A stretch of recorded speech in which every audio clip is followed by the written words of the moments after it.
Hello दोस्तों, कैसे हो आप सभी। आशा करता हूं कि आप सभी ठीक होगे। आप देख रहे हो अपना चैनल RMT ट्रैवलिंग। तो आज मेरे पास एक भाई आए थे जो कि जर्मन बर्लिन में रहते हैं।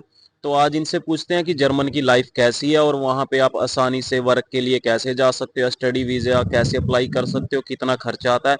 तो भाई आज हमें सारा बताएंगे। तो आज मैं भाई से पूछने जा रहा हूँ। हेलो भाई, कैसे हो आप। हाँ, मैं बहुत अच्छा हूँ। आप कैसे हो? बस अच्छा, क्या नाम है आपका। मेरा नाम तुकी है। तुकी। हाँ, ओके, कहाँ से हो आप। मैं बांग्लादेश से हूँ, ढाका।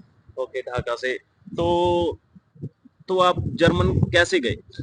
पहले दफा तो मैंने स्टडी वीजा में अच्छा, गया स्टडी था। पे गए थे। बर्लिन में मैं रहता हूँ और वहाँ ओके। पर कंप्यूटर साइंस में पढ़ता हूँ। ओके। तो पहले दफा जब मैं बांग्लादेश से गया था तो वहाँ पर एक्चुअली हम लोगों का टाइम लगते है तकरीबन एक 1 ईयर लगते हैं। 1 ईयर हाँ, लगता है स्टडी में। अगर स्टडी में, लेकिन ओके। एम्बेसी का बहुत रश है इसके लिए। ओके। और अगर वर्क परमिट में आप लोग जाना चाहते हो तो ऐसा ही टाइम लगेगा बांग्लादेश से, लेकिन इंडिया बांग्लादेश। से बहुत कम लगता है। इंडिया से बहुत कम हाँ, लगता बहुत है। बहुत ओके। फास्ट फास्ट प्रोसेस हो सकता है। और ओके। अगर वर्क परमिट के लिए जाते हो, रिसेंटली जर्मनी बहुत स्किल्ड वर्कर ले रहा है। स्किल। हाँ, अगर आप जाने के बाद आपके पास अगर जर्मन लैंग्वेज का B1 कोर्स कंप्लीट हो जाए तो आप खूब बहुत आसानी से वहाँ पर परमानेंट जो रेसिडेंस है, परमानेंट हाँ, रेजिडेंस। वो बहुत आसानी से ले सकते हो। ओके। तो ये है बहुत अच्छा चीज है। ओके। और दूसरा जो है, जाने के बाद जर्मन लैंग्वेज थोड़ा ज्यादा आ जाता है। अच्छा। सो वहाँ पर उस लाइफस्टाइल के लिए आप लोगों को सिर्फ ये एक्चुअली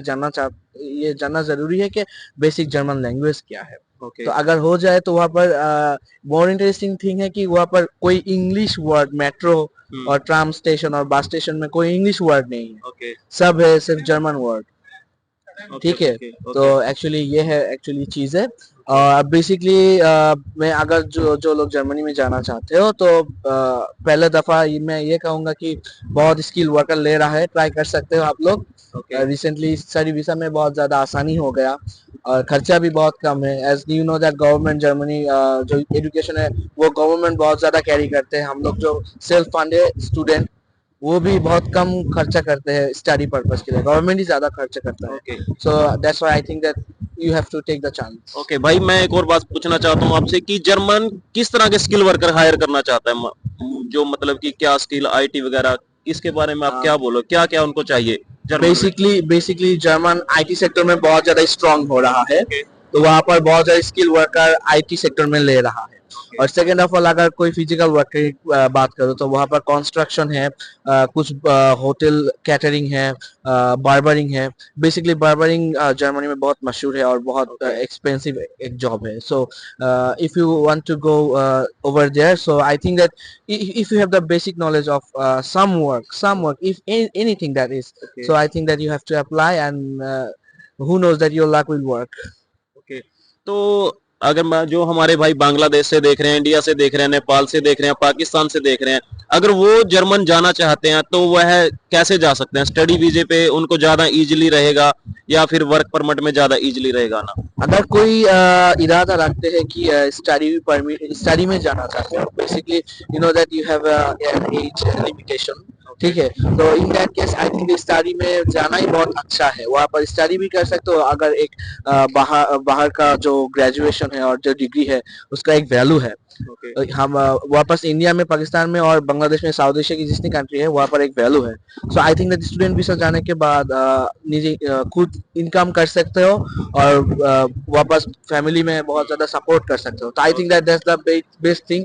और अगर कोई वर्क परमिट में जाना चाहते हो, इरादा है वर्क परमिट में जाने के लिए, तो मैं ये कहूंगा कि पहले दफा जर्मन लैंग्वेज थोड़ा ज्यादा सीखे। थोड़ा यानी आप यूट्यूब से वगैरह से हाँ सीख हाँ के हाँ थोड़ा जा सकते हो। हाँ, थोड़ा जा सकते हो तो ये बहुत अच्छा होगा कि आसानी रहेगी। आसानी रहेगा। और यहाँ पर एवरेज सैलरी बहुत अच्छा है राइट नाउ।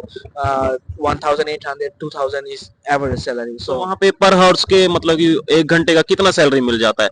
हम लोग जो एक्चुअली वेयर हाउस में काम करते वेयर हैं हाउस तो में। जो स्टूडेंट जो है स्टूडेंट। आवरली 15 यूरो 14 यूरो मिल जाता है।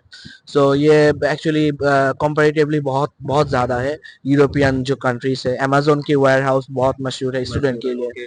So I think that that was the best opportunity and still it's right now. Okay.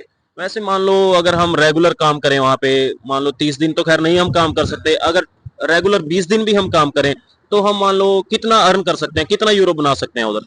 अगर कोई वर्क परमिट में गया हाँ, तो वर्क परमिट कॉन्ट्रैक्ट बेस, लेकिन मिनिमम मिनिमम जर्मनी मिनिमम में 1800 is minimum salary. 1800।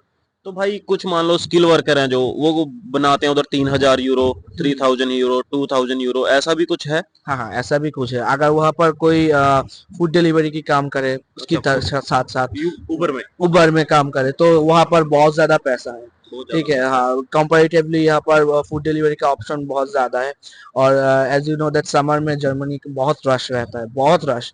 So I think that आ जाता है तकरीबन 2500 आ जाता है, लेकिन टैक्स भी है वहाँ पर, कुछ सिटी टैक्स है, रेडियो टैक्स है, हम्म। इनकम टैक्स है। टैक्स भी ज्यादा है, लेकिन टैक्स की अगर कंपैरेटिवली यहाँ पर बहुत ज्यादा इनकम है ओके उन्होंने। Okay okay okay. तो भाई अगर जो भाई हमारे वर्क परमिट अप्लाई करना चाहते हैं बांग्लादेश से, कहीं से भी करना चाहते हैं इंडिया से, तो वो कैसे इजीली अप्लाई कर सकते हैं? बेसिकली जो वर्क परमिट है, बेसिकली वो जर्मन गवर्नमेंट जो है, government central base, government base है। ओके। तो वो कोई कंपनी का कोई मैन पावर चाहिए, तो हम्म। पहले दफा गवर्नमेंट उसको इश्यू गवर्नमेंट को इश्यू करना हो, नोटिस करना होता है कि कितना मैन पावर उसको चाहिए। ओके उसके बाद कंपैरेटिवली गवर्नमेंट उसको इन्वेस्टिगेट करते हैं कि ठीक इन्वेस्टिगेट। है, ओके ओके, अगर चाहिए तो कौन कौन सा देश से आता है। ये थर्ड कंट्री है, बांग्लादेश, इंडिया, पाकिस्तान और वियतनाम, थाईलैंड। इस तरीके से कंट्री से अगर आना चाहते हैं तो आप लोगों का पहले दफा पासपोर्ट तो जरूर चाहिए, पुलिस क्लियरेंस सर्टिफिकेट, ओके वो रिसेंट पुलिस क्लियरेंस सर्टिफिकेट चाहते हैं। मैं बांग्लादेश की रिक्वायरमेंट से ओके। कह रहा हूँ कि ठीक है। रिसेंट पुलिस क्लियरेंस सर्टिफिकेट रहता है, उसकी जो एकेडमिक डॉक्यूमेंट्स है, अगर जर्मन लैंग्वेज कहाँ से सीखा, वो ट्रेनिंग इंस्टीट्यूट का कोई सर्टिफिकेट है, ये तो बहुत अच्छा है। और जो बेसिकली जो आपका जो बैकग्राउंड है, ओके। उसके साथ अगर ये मिल जाए आपका जो काम है, तो ये बहुत आसान है visa, visa hmm. To get visa. तो भाई मेरा एक क्वेश्चन और था, वहां पे इलीगल तौर पे काम कर सकते हैं या नहीं कर सकते हैं, उसमें क्या बोलोगे कि वहां की पुलिस ज्यादा सख्ताई करती है या इलीगल वालों को डिपोर्ट कर देती है, ऐसा भी कुछ है? जर्मनी में कंट्रोल रिसेंटली बहुत ज्यादा अच्छा, हो रहा है। कंट्रोलर घूमता रहता है हाँ, कंट्रोलर बहुत सिविल ज्यादा। ड्रेस हाँ में? हाँ, लेकिन ये आसान है। अब लोगों को एजाइलम है, लेकिन जर्मनी में एजाइलम बहुत बहुत आसान नहीं है आसान नहीं कंपैरेटिव है। Other country. सो इलीगल घूम सकते हो, लेकिन ये बहुत रिस्क है, ओके लेकिन घूम सकते हो ओके। तो मेरा एक और लास्ट क्वेश्चन है आपसे कि आप वहां पे अब जो स्किल वर्कर हैं वो वहां की पीआर कैसे ले सकते हैं, उसका प्रोसेस बताएं थोड़ा। आप। राइट नाउ ये एक्चुअली मैं, as I mention before that, वहाँ पर रिसेंटली आप जो जर्मन लैंग्वेज है अगर सीख जाओ, रिसेंटली ये जनवरी में वहां पास पे हुआ। शायद मैंने ऐसा भी सुना है कि वहां पे B1, C2, A1 हाँ ऐसे लैंग्वेज स्टेप है। हाँ हाँ, ये मैं यही कह रहा था कि आप लोग अगर जर्मन लैंग्वेज इंस्टीट्यूट से जर्मन लैंग्वेज सीख सकते हो, तो सिर्फ ज्यादा नहीं, B1 अगर क्रॉस कर सकते हो तो within 3 years you can apply for PR. So within this is for the new rules.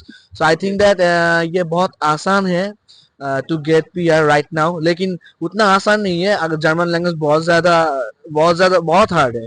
Okay लेकिन ये अगर इफ यू हैव द क्या कहता है वो जो, if you have the guts, then I think that it's very easy. Okay okay. और Europe, you know that Europe बहुत बहुत हार्ड है हाँ, उन। जहां तक कि भाई, जहां तक कि मुझे पता है कि हंगेरियन लैंग्वेज से टफ नहीं है जर्मन की नहीं लैंग्वेज। नहीं नहीं नहीं। आपने देखा ही होगा, आप हंगरी में भी आए हो घूमने के लिए, हाँ तो कितनी टफ लैंग्वेज है हाँ हंगरी हाँ, की। अंगिकल लैंग्वेज बहुत ज्यादा टफ है कंपैरेटिवली जर्मन। हम्म। लेकिन जर्मन लैंग्वेज आसान है, हंगेरियन लैंग्वेज से बहुत आसान। लेकिन हंगेरियन लैंग्वेज की एक चीज बहुत अच्छा है, इसका base word suffix prefix add करके सब कुछ हो सकता है, लेकिन जर्मन में ऐसा नहीं है, जर्मन में थोड़ा ज्यादा टफ है।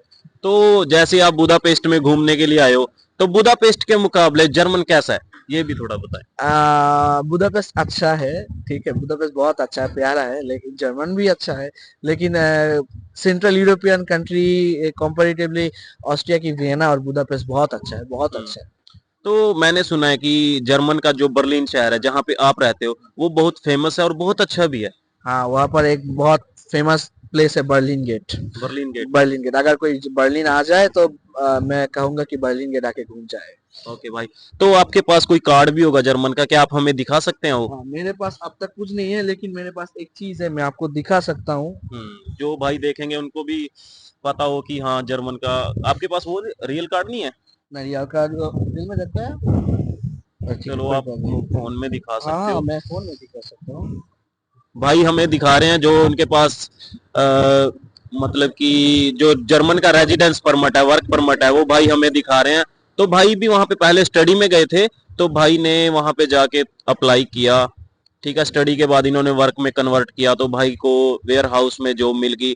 तो भाई अभी वेयर हाउस में जॉब कर रहे हैं वहां पे, तो अच्छा अर्न कर पा रहे हैं ये बांग्लादेश के मुकाबले। तो और पूरे मैं यूरोप के मुकाबले मैं बर्लिन। एक वीडियो सेंड कर दूंगा आप लोगों का, आप भी यूट्यूब में अटैच कर देगा, ठीक है? ओके। यहाँ पर मेरा जो डॉक्यूमेंट्स है और जो मैं कुछ वीडियोस भी भेज रहा हूँ भाई के पास, ओके। ठीक है? ये सब कुछ आप लोग ऐड कर देगा, मेरे भाई ऐड कर देगा। और till then stay happy and भाई के साथ है, सब्सक्राइब कीजिए, भाई के साथ है, बहुत ज्यादा अपडेट मिल रहा है उसको। So I think that is the best one that you can grab and